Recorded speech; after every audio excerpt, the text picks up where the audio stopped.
یہ جو اس وقت ہندوستان کا ایک اسٹیٹ اسپانسر ٹیررزم گلوبلی چل رہا ہے، وہ چاہے امریکہ ہو، وہ چاہے کینیڈا ہو، پھر آپ دیکھیں وہ کس طرح سے سکھوں پہ اوپر حملہ، کس طرح سے مسلمانوں کے اوپر حملہ، آپ سمجھتے ہیں کہ یہ کوئی یو این کا رول بھی بنتا ہے، کوئی انٹرنیشنل یہ جو پلیئرس ہیں ان کا بھی کوئی انٹروین کا رول بنتا ہے اس میں؟ Thank you very much. دیکھیے، پہلی بات تو یہ ہے کہ جو مودی صاحب ہیں ان کو ہمیں سمجھنے کی ضرورت ہے. مودی صاحب کی جو پلے بک ہے وہ ایگزیکٹلی وہی جو اسرائیل کی ہے. بالکل اسرائیل وہی جو اسرائیل کا تھا. اور آپ کو پتہ ہے پہلگام سے پہلے اسرائیل اور انڈیا کی جوائنٹ ایکسرسائز کشمیر میں ہو رہی تھی. یہ جو ڈرونز اور یہ سارا پلان تھا یہ موسٹ پروبیبلی اسرائیل کا تھا.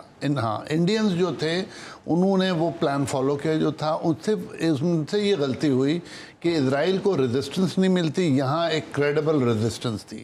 تو اور مودی صاحب جو ہیں وہ بہت ایفیکٹولی مسلمانوں کو سپلٹ کر رہے ہیں. اگین اسرائیلی وہ ہے، ان کو مسلمانوں سے جن سے نفرت ہے وہ مسلمان ہیں جو انڈیا میں رہتے ہیں یا نیبرہڈ میں رہتے ہیں. ان کو ایران کے مسلمانوں سے، یو اے ای کے مسلمانوں سے، قطر، دبئی، قطر، بحرین، جارڈن، ان مسلمانوں سے نہیں ہے. تو انہوں نے بڑی ایفیکٹولی اپنے آپ کو پروموٹ کیا ہے باہر کی طرف، اور اپنے مسلمانوں پہ اور نیبرز میں، چاہے وہ بنگلہ دیش ہو، چاہے پاکستان ہو، مالدیو ہو، نیپال ہو، اس پہ وہ ظلم کر رہے ہیں.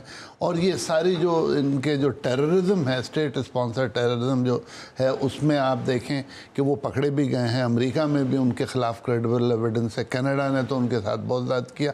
ہمارے یہاں بھی انہوں نے وزٹنگ سکھ جو بیچارے زیارت کو آئے تھے ان کو بھی کئی کو مارا.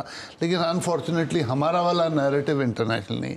اب آپ آئیں آپ کے کوشچن کی طرف کہ کیا یو این کا رول ہے. بالکل یو این کا رول ہے. یو این کے کنسرنڈ ادارے ہیں جو ٹیررزم کو دیکھتے ہیں، اور اس میں اگر ہم بہت زور سے اپنے فولڈر کے ساتھ جائیں تو اثر پڑ سکتا ہے. جیسے ابھی ہم لوگوں نے اپنی ٹیمز بھیجنی شروع کی ہیں. میں اس سے بھی سوال ایڈ کر دیتا ہوں کہ یہ ٹیم سے آپ کتنا سیٹسفائی؟ دیکھیے، میرے حساب بہت ساری ٹیمیں جانا چاہیے. دنیا میں اس وقت بہت سارے لوگوں کو ہمارا نیریٹو ہی نہیں پتا ہے. ان کو اس ایشو کا ہی نہیں پتا ہے کہ انڈیا پاکستان میں کیا ہو رہا ہے. تو this provides us opportunity. Kashmir دوبارہ سے فوکس میں آ گیا جو ہم بہت سالوں سے بڑی بات ہے کہ وہ، اور یہ انڈیا کی غلطی کی وجہ سے آیا کہ اب دنیا جو ہے سب جگہ. میں کچھ دن پہلے تہران میں ڈائلاگ فورم میں تھا.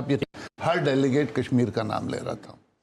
اور وہ بڑی بڑی نیوز ایجنسیز نے، بی بی سی نے، سی این این نے یہ لکھا کہ یہ ان دونوں کے درمیان فلیش پوائنٹ کیا ہے. جی، وہ فلیش پوائنٹ ایک ہی. ہمیں اب اس موقع سے فائدہ اٹھانا چاہیے. ہمیں صرف یہ نہیں کہ بڑے ملکوں میں بھیجیں، چھوٹے چھوٹے ملکوں میں بھی ہمیں اپنے ڈیلیگیشن جائیں. ٹھیک ہے، وزیر نہ جائیں، ایکسپرٹس جائیں. ہمارے جو ہے فارن افیئرس کے، سیکیورٹی کے چھوٹی چھوٹی ٹیم جائیں. بھلے ایک دن رکیں ملک میں، لیکن مل کے اس پوائنٹ کو ایمفسائز کریں اور لوگوں سے کہیں کہ جی آپ ایک رول پلے کریں. اس وقت انٹرنیشنل کمیونٹی کا اگر رول ہم انوالو کرا دیں اس میں تو یہ ہماری سب سے بڑی فتح ہوگا.